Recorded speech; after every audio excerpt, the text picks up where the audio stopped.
Hey, friends, welcome back to another edition of 4 Minutes on Friday. This morning, wanted to share with you something that came out of some counseling that I had done about a year ago. Probably wasn't even quite a year. After my dad passed away, I decided, and there were a lot of things going on, not only emotionally with me and my family and the passing of my father, but just some things within church life and other things. And I was like, you know what? I need to go and see a counselor. So for probably about a year, I went and talked to a counselor and just processed a lot of the stuff that was going on. And I can't say enough about how helpful that was. And would encourage you, and it certainly doesn't have to be something that is born out of a tragedy like someone passing away. Counseling is probably something that all of us should engage in on some level at some point, and maybe even on a regular kind of a rhythm basis. With that said, there was an important exchange, a realization that I had on my way to one of my sessions with my counselor, and so I asked her this question. The thought was this, and I don't even know what kind of spurred or spawned this thought, but I had this just as I was driving. I wondered how much of the problems that we endure are born out of a personal sense of insecurity, where we doubt ourselves, or we shortchange ourselves, or we don't give ourselves enough credit. Just a sense of insecurity that I'll never measure up, I'll never achieve that, I'll never become that, and tapes of what people have told you play in our heads. I mean, let's be honest, we all have those tapes that roll around anytime you screw up, drop the ball, do something that you should have been smarter than to do. All of those tapes start playing again. See, you're just like your father, your mother, you'll never measure up to your sibling, all those kind of things. So I asked her, is it possible that most of the problems that we endure, whether they are problems that are caused by us or problems that we ultimately make worse, are they a result of a personal sense of insecurity that we carry around with us? And I'm telling you what, she didn't hardly pause for a breath. She said, absolutely. Absolutely. She had no question that many of the problems that you and I kind of wade through and walk through are a direct result of our sense of personal insecurity. And maybe some of that insecurity is something that definitely needs to be dealt with through a counselor, through someone that can help kind of stand outside of you as a person, and help you talk through and think through what it is that you're going through. But that was kind of I guess I was revolutionary in my own thinking, about myself, about the people that I lead, the teams that I'm a part of.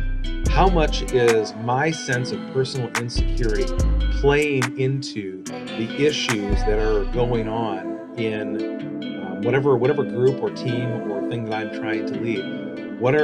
How am I contributing to the dysfunction?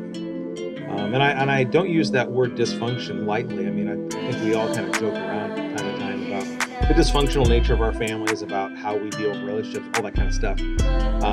And sometimes the laughing keeps us from crying, right?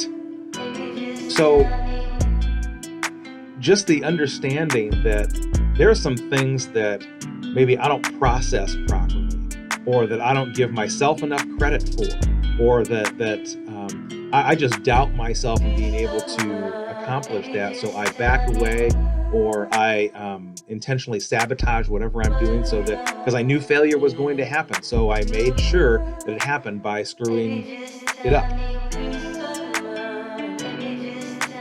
This is not an easy realization to come to grips with, because in truth, many of the problems that we face are either caused by or exacerbated by our personal sense of insecurity. Now, I do not sit here as one who has figured that out and mastered that.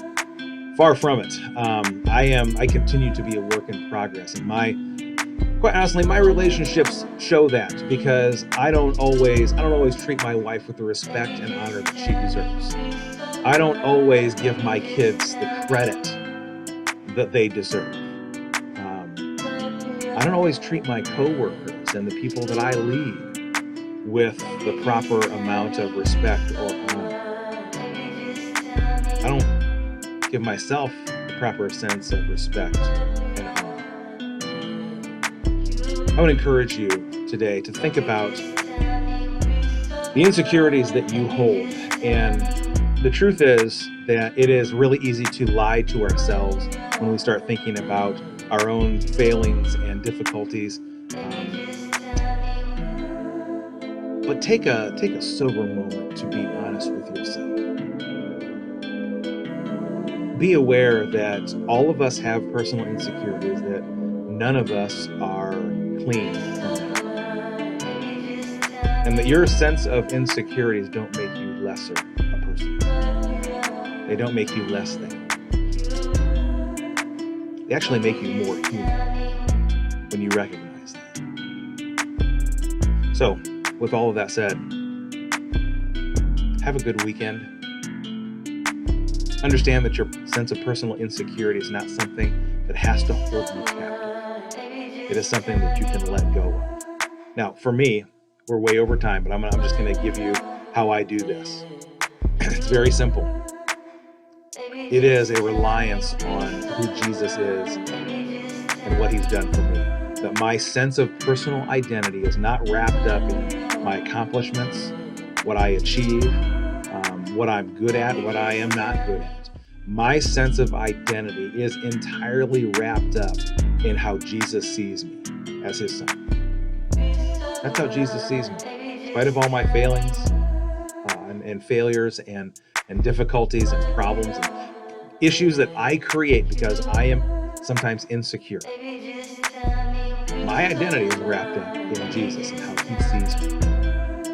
If you want to talk more about that, you certainly can message me. I would love to have that kind of conversation with you. If you're not ready to talk about that yet, just let these things kind of percolate in your mind. All right, this turned into 7.5 minutes. So have a great week. See you next.